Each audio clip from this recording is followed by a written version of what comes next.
both double jungle, support, and jungle are all being, I guess, still explored on this patch. Yep, so we are into it, the final game of the evening. Everybody here, EDG going to swap over to the blue side here for this one. King over on the right-hand side, the red side. We've seen a couple wards being put on. There's kind of a trail of blue EDG wards actually in a diagonal leading from their, leading from their red buff kind of to the other red buff, which is somewhat comical. But again, you talk about it. Teams wanting to get deep vision early on, not wanting to fight, but just wanting to know where the junglers are starting. Yeah, and it looks like we might actually have standard lanes. There is EDG looking for a invade into that red buff on the side of King, but yeah, this is going to be successful. It's not going to be spotted whatsoever. Yeah, and actually going to sneak their way in here. Corey even going to throw out a boomerang to kind of start things off here. And yeah, Clearlove's going to walk in and they're going to give this a go here. The steal is on. Lissandra's over on his Gromp, actually. So this could be a very successful counter jungler here by EDG. Yeah, so going to be able to pick up a little bit of an early advantage because they will have the experience on Clearlove, taking a little bit of damage, and of course won't have one of those passives to help him through the jungle, but Jarvan clears relatively fine regardless. And it looks like they must have had some inkling that that was going on because King straight away running to that red. Yeah, Lissandra knows what's up. He's going to run towards that buff. He's got the gift of the Toadstool, I believe, from that Gromp Smite. And they're going to try and clear out this red buff. So some vertical jungle. Haven't seen it in a while. Whoa, Walk's in trouble down the bottom lane on that Twitch. Very low. Must have had a 2v2 trade go wrong. And Deft, again, asserts dominance in the early levels. Yes, Deft had to use Flash, whereas Wax has both of his summoner spells still up. So maybe a little bit in King's favor, actually, especially because they've got the lane pushing in their direction, which is always good. We did see a little bit of a level 2 gank as well coming in on that mid lane from Jarvan. So experimenting a little bit more with the pathing this game. Yeah, clearly mixing it up, but both junglers will end up vertically jungling here and end up with both of their buffs. So nothing too major here is Koro farming it out here up against Sky, a little bit ahead on CS. Oh, Deft solo again, and Mouse also bleeding low with the Twitch poison on. So this is really gone King's way. Again, the Twitch lane somehow getting ahead early. Yeah, so Wax just playing this lane so well, and yeah, without seeing exactly what happened, that is extremely surprising for them to get that far ahead. And I guess from what we saw in the last game, Twitch, his very early levels, like level 1, is very strong because his passive and his E are so strong at dueling, even just trading auto attacks back and forth. So there is an opportunity very early on in the lanes to get ahead on Twitch, but that window closes very quickly. Yeah, and you feel if someone was going to use that and refuse to extended trade level 1 with Twitch, it would have to be Deft.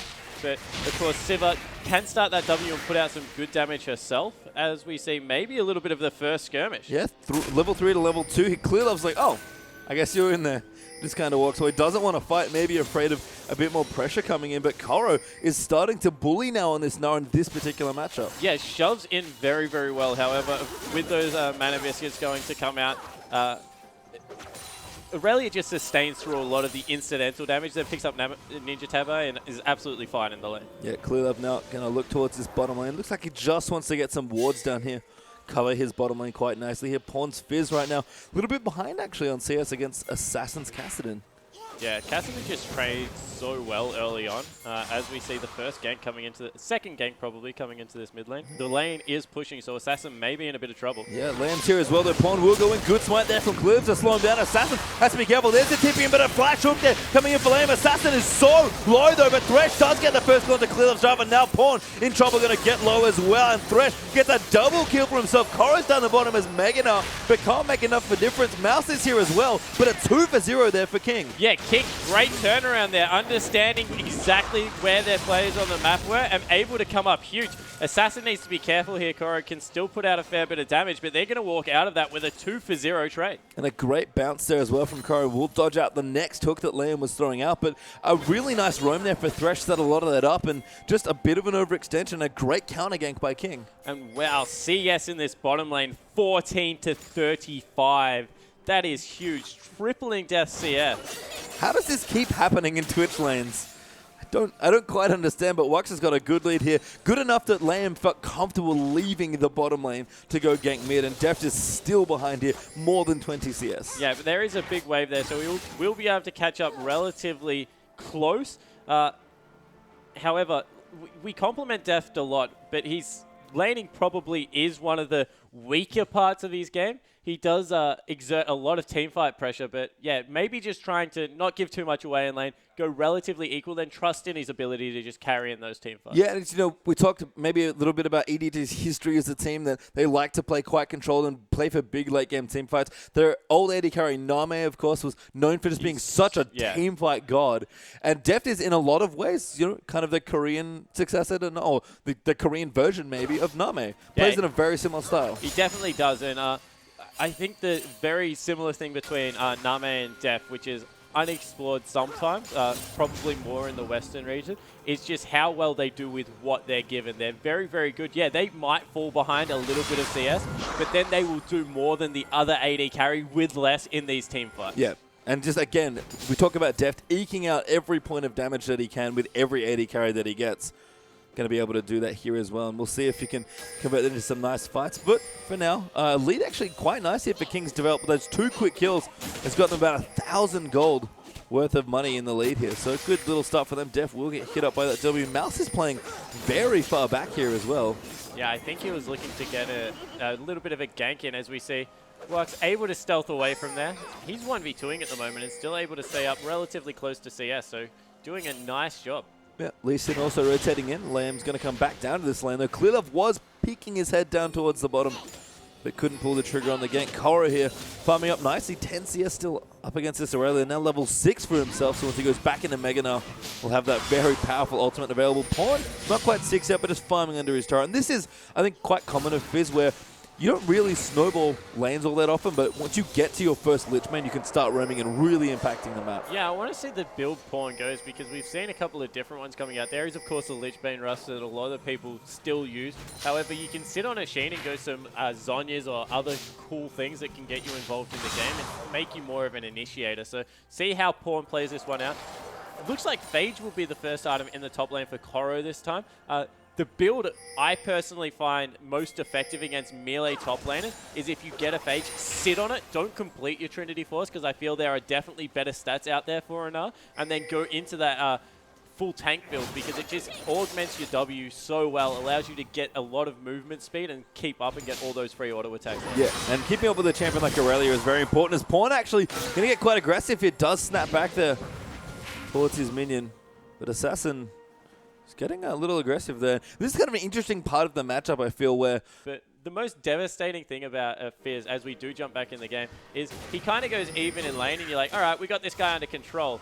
And then he goes bottom lane and gets a double kill, and you're like, wow, we just really made a big error. Yeah, and Fizz is just never a champion that you can afford to get out of control at any point, because if he's above your... yeah, kind of like the reverse earlier, right? If he's above the defensive capabilities of your carries in particular, it's real bad news. He's actually going for a pretty curious item here, Morellonomicon. Yeah, and I mentioned that a lot of Fizzes have been really mixing it up lately, and I think Morellonomicon does a lot of things that Fizz wants. It gives him a lot of early CDR. Of course, the more often he can get up on that playful Trickster, the less damage he will take. We see... Deft. Wow. That was a sick juke there. Here comes Lee Sin as well. Teleport also down. 4 members committed to this bottom lane, and Deft just walks away.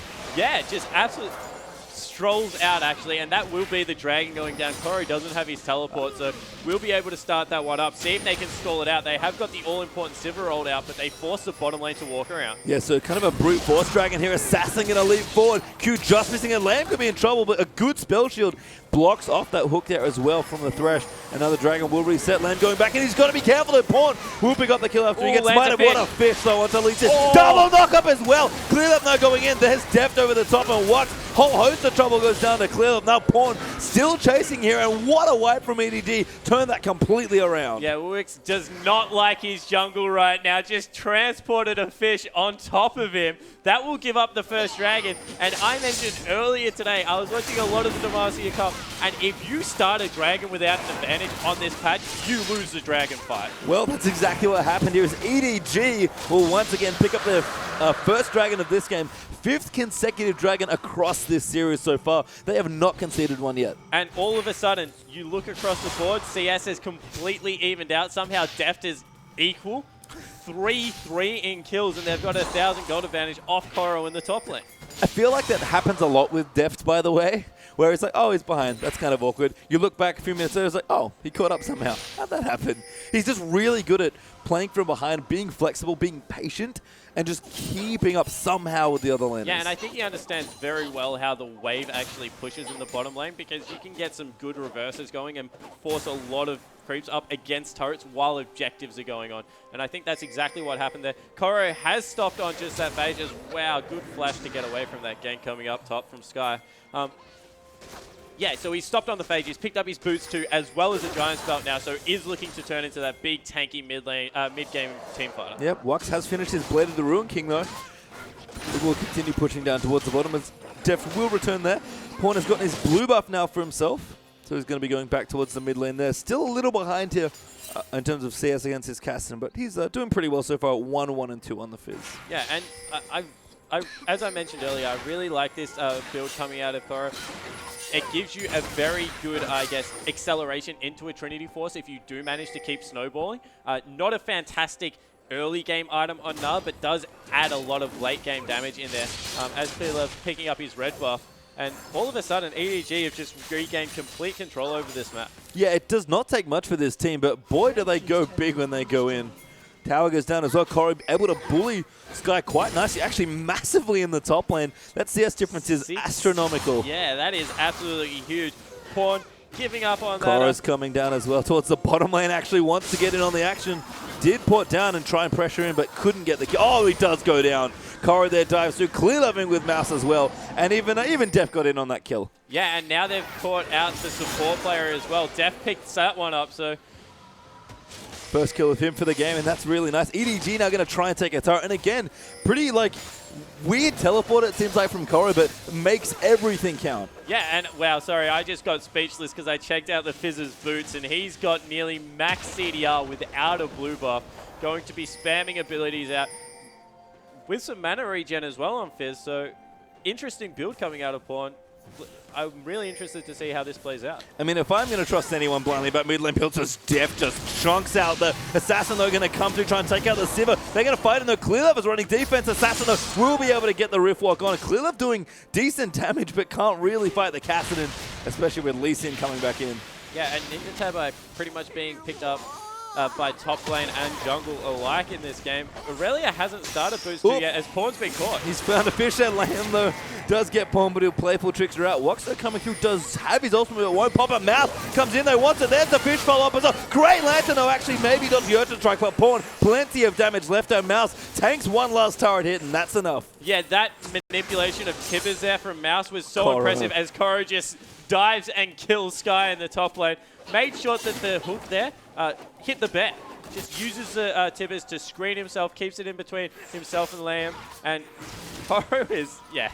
I mean, all of EDG right now, it seems like they must feed on the power of Dragon, because as soon as they get their first Dragon, everything seems to change for this team. And that went from being 1,000 gold down to like 3,000 gold in the lead in about 3.5 minutes then. So as soon as we came back from that slight pause, they've just accelerated so quickly through this game and really taken a hold of it. It's impressive to me, and all of the lanes are opening up as well.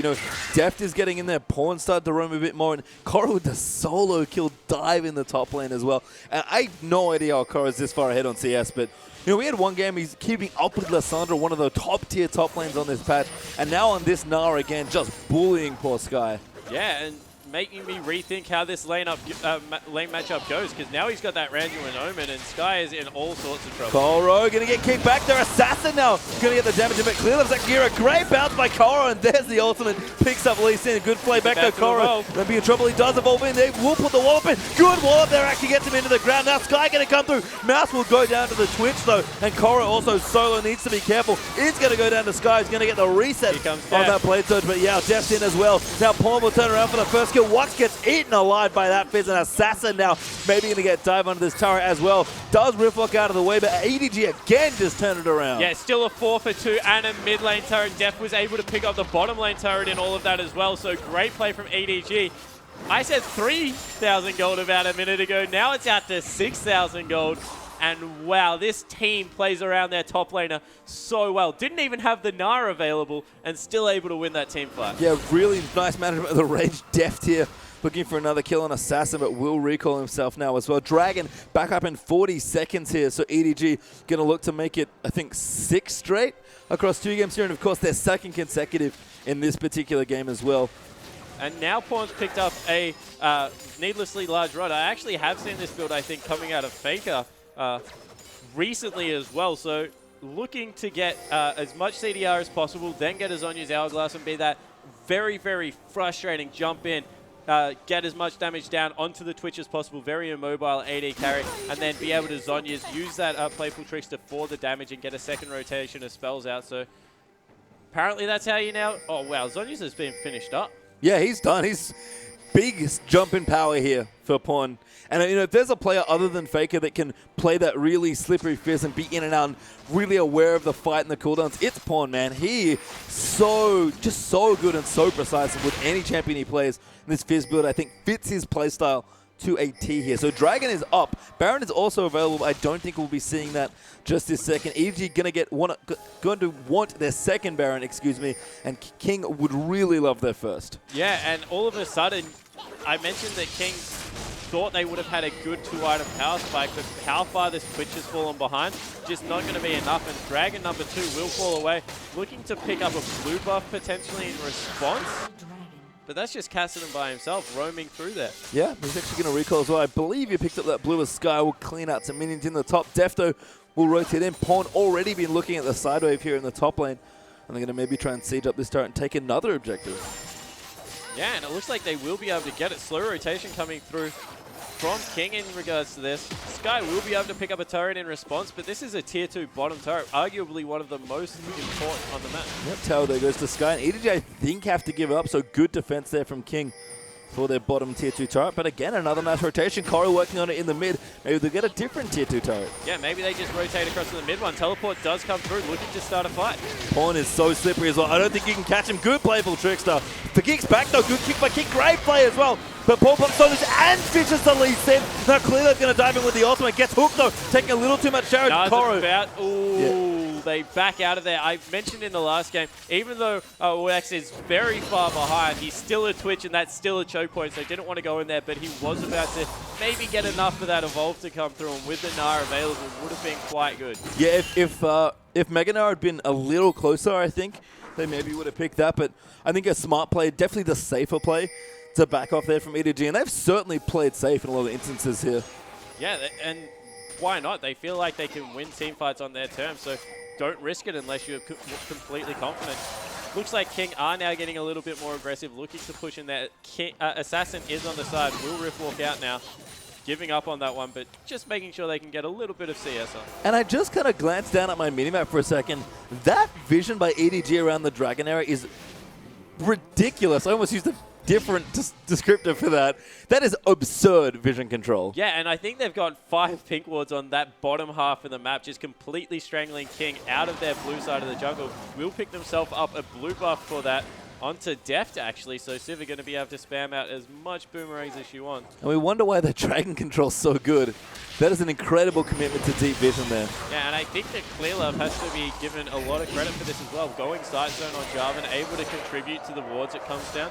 Understands with the Lee Sin on the other side, Sightstone will be picked up as well. So just looking to even it out for his team and get them further ahead. And kind of looking at item builds, I kind of want to point down to EDG Deft here on his Sivir. We've seen this actually quite a lot this evening, but what's your opinion on the Brutalizer Sivir action?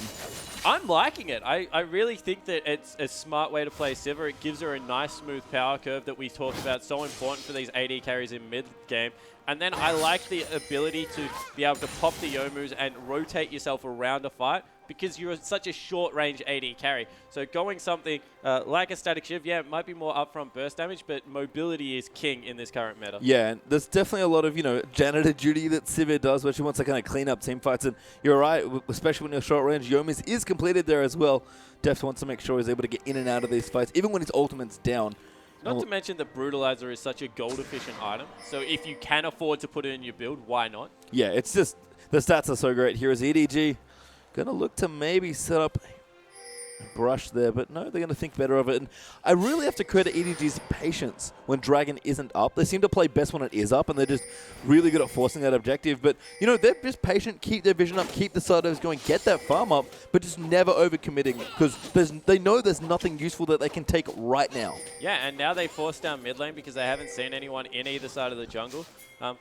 Buy Coral a little bit more time to push this wave out because he was against the 2v1. They still looked like they didn't want to go in on him. Coral is still unbelievably far ahead. He's going to get jumped on. Nara's up. He goes into the wall. He wants to fight it. Great double wall up as well. And the boulder coming through, but Lamb's here as well. Got to be careful. That's a great kick and a hook though. Play back there. Coral maybe can flash over the wall. He's going to throw a boulder, but a good juke there from Sky. But what the moves here from Coral. Actually, Sivarol popped over the wall to get now back out around the other side. Yeah, and they did not want to walk up to that wall because they knew there was a Sivir waiting on the other side with an Annie to start the fight back up. In fact, they're able to pick themselves up a turret in the mid lane while all that's happening. And No, finally does go down. Sky hunts down Koro. yeah, and it looks like Mouse wants a little bit of revenge, going for that bloodthirsty support, not able to pick it up. Was zooming actually around the map with those movies activated. Yeah, I love the Annie build again here, coming up from Mouse, going for very heavy engage here. You know, has plenty of other tools here with the Sivir especially to help get her into the fight, but wants to flash a lot for the ultimate. Clear Love getting away with that recall. Their Lamb will not land that hook, but the Moby Boots with the quick distortion upgrade here, just all of what Annie wants is an engage tool. Yeah, just wants to get in there, get that flash up as much as possible, picks herself up another Fiendish Codex. I'd love to see that be turned into a DFG. Yeah, I don't think that'll happen, but that would be quite the build here coming out from Mouse. I think that potentially getting that the thing that removes stuns could be quite important. Sash? Yeah, QSS could be quite important to try and peel for this Aurelia. I feel that if Deft is going to be in trouble from anyone, the QSS could come out quite soon and just make sure that they secure that part of their win, I guess. Condition, but with the Dragon coming up in 30 seconds and once again complete control over that side of the map, EDG is just going to move in and take another one away. You want to make sure that they can get this third Dragon, and again, immaculate Dragon control from EDG. They've put so much strong deep vision here. They're even pressuring his tower before the Dragon comes up, just so they can, you know, force King a little further back in their base. Yeah, and a lot of pushing waves out while Dragon is up about the vision that they give you as well. Like, yeah, wards are great, they give you a vision, but minion waves give you even more, and they show you exactly where the team is moving down. As we see a couple of wards over the wall, they think that they are baiting for a fight here, so King don't want to engage, but this will mean that they're able to pick up another free Dragon for themselves. How good is their vision around this Dragon? Cora's not even here. He's actually going to time his movement towards the top wave. Now he's been seen. He does have his teleport, to be fair. But if they wanted to fight, Dragon goes over there as well. EDG 3 straight, make that 7 across the 2 games here already. Koro didn't show him until they basically finished that Dragon just to make extra sure. Yeah, and maybe even looking for them to like rush it and be like, okay, Dragon's going down. We think that it's going to happen. Oh, we see Koro. Maybe we can try and fight this. Teleport would have come through. So great play out of EDG here. Koro pushing up that lane, picking up even more CS for himself. 229. He's nearly 100 in front of Aurelia. Yeah, he's unbelievably far ahead for a professional level League of Legends match. This happens so rarely. It's almost Flame-esque in the 1v1 here for the top lane. Koro's just gotten so far ahead. You can see the gold there. 2,000 gold ahead himself. That is absolutely huge, especially if you put it into tank stats like he has. He is going to be unmovable. Yeah, and a 6,000 gold lead for EDG is a very pretty spot to be in as we tick up, towards 29 minutes. Blue buff again going to be stolen away, likely going over to Pawn this time around, who does pick it up. And his Fizz, you know, we mentioned it, kind of hadn't done a whole lot, but had some good fights. 6-1-4, great score, and now added a Void Staff as well to his item. Yeah, not surprised with the early Void Staff. If you do go for the Lucidity Boots for the cooldown, you do need to get an earlier Void Staff than you would with any other build. As we see them pushing into the bottom turret now, that needs to be careful. Getting so aggressive, stunts up Leo. Look at the damage following in. Koro's going to get that kill there. Didn't even need the Fizz, actually, he was walking up as well. Yeah, I just feel there's nothing King can do at this point in the game. Unless they really put their hard hats on and stall out for a very long time. At this point, I just feel the dives can come through from Koro, and it's nearly lights out. He's picked himself up a Warmogs as well. That is just a very tanky Gnar. And Koro has been a nuisance 2 games in a row now on this Gnar, or I guess this game and the last game. I don't think Koro's going to be seeing a lot of this champion. I'm actually surprised that King gave it to him again in this particular game.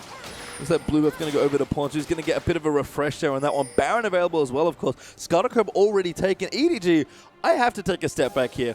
Their control of the map has been unbelievable in these games. Yeah, and this is what they were known for. They were the, oh wow, his Koro just wanders into a team. 1v3 right now, bounces in there almost at Megan, happily fighting here if he wants to. Throws a boulder, forces Assassin to Ripwalk out. Free red buff there for EDG. Yeah, and EDG, yeah, they're an aggressive team. Yeah, they play the Chinese meta very well, but they were the most Korean-esque in map control out of all the Chinese team. They definitely did play that part of the game extremely well, and now they'll pick themselves up a Baron for purely forcing King out of their jungle. And you know, from what we've seen from just today's game, it seems like the overall level has just risen quite a lot here in the LPL, but if ever there was a flagship team for the new wave of Chinese players, and I guess now Chinese and Korean players, or just LPL players in general, EDG, man, they're carrying that flag and waving it very high. Oh, they definitely are, and yeah, you said it, like, if you had watched last season, it was a very high quality of games, but this just seems to have risen to the next level. And with the talent you see just across these two teams, it's no wonder there's like 8 or 9 very solid teams in the LPL. The EDG are just setting up another really one-sided game here, it seems like. And they kind of creep up on you. It reminds me of very old school World Elite, whose best games were ones where they got ahead and just never let go of a lead. They were incredibly good at basically starving you off the map, and EDG are replicating quite a lot of that here. Yeah, and if they do it through teamfight control, I don't think you can stress how good these guys are as a unit of 5. There's a reason that you see them grouped up so much, or Koro in a lane by himself with that teleport ready, and it's just because when they say go and they get in there, they're very, very good at taking it off. Just all of the sidewave management as well. Mid's already pushing in. Koro's got the business going in the bottom lane as well. Like, EDG have just, look at the vision just on the map alone. There are blue wards everywhere through King's jungle. Yeah, and look at the CS that's coming out of Koro as well. He's putting up absolutely insane numbers. All of a sudden, Def's 50 CS up as well. You have to feel for Assassin. He's had a very good game on Cass and is just not able to do anything against this machine that is EDG. Now Def does have to be careful. That tower does go down. The Pawn's actually going in. Once the auto Wooks gets deleted off the map there, and now Pawn's going to dive in so slippery. Just wants to get as much damage done. Clear vaults there out onto Kassadin. Pink Ward MVP there. Wux tried to stealth up there and was in complete vision, got timbered in the face, blown up. That will be the first inhibitor of the game. And from here, you would think that EDG could nearly push this into the base. Yeah, they're going to certainly do a pretty good job of it. Koro does get himself hooked up. Box they use as well, just gnaws them away. Walks out there. Def's like throwing a parting boomerang. Takes off maybe a quarter of Lamb's health there. And EDG are looking to close out a very decisive game 2 once again. Yeah, so they're able to pick up the Baron. They get the first inhibitor of the game. It's in the top lane. Look for them to, once again, teleport wasn't used, so why not send Koro back to the top lane, push that wave in as far as possible, rotate him into mid, send everyone else bottom. Yeah, and Koro just speeding out of the base as Minina. Just so tanky is this Yordle. He's actually still got that phage. I don't know if he's ever getting a Trinity Force, but... No, you don't. That's what I said. You just sit on it all game, get all your tank items, become this huge nuisance, and then late game when you're like, okay, as a Nah, I can do damage, you just pick it up. As we see Def running into MLXG. Pops his Ghost, but actually Pawn his fish leads in as well, and that's an easy cleanup there for Sivir. Yeah, able to get it in there, picking up another kill. That's going to be devastating. They can get Koro to join this whenever they would like, and they're just going to push into the bottom now. Yeah, Koro is somewhere. He's actually run back to base. Got a Thornmail for himself now to be even tankier. But Deft and Pawn here, the Koreans here on EDG, they're new players leading the charge here down the bottom lane for what could be one of our last pushes of the evening here. And it would mean a 2-0 victory for EDG as well. Yeah, and EDG just play a good style of League of Legends. That's the only way I can really describe it. They play very controlled, very calculated, but then when they want to move, they are just so coordinated. And I couldn't be happier for the Chinese people on this team that have picked up 2 very, very good Koreans in Pawn and Deft, and they just look completely at home. You know, I'm honestly happy for the people watching this stream and getting to watch this, because this team just looks unbelievably fun to watch and just so incredible. If you're into high-level League of Legends, like, you know what, if you just like League of Legends at all, 4 straight dragons again for EDG. This is close to a flawless game, by the way. There was a point where King weren't going to get a turret. This Assassin just has to get the hell out of there. Yeah, if they hadn't have made that mistake early and given up 2 kills, I feel that EDG would have, played the flawless game here. They're up in double kills.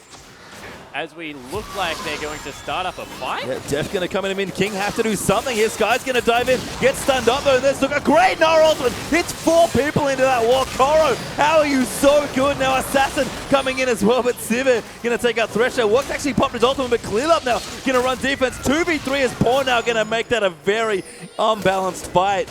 They're going to flash up the cast Assassin as well. Gets fished and killed by Sivir once again. And Koro, my goodness, that man is good. He just can't die at this point in the game. He's an absolute beast, as we see just a little bit of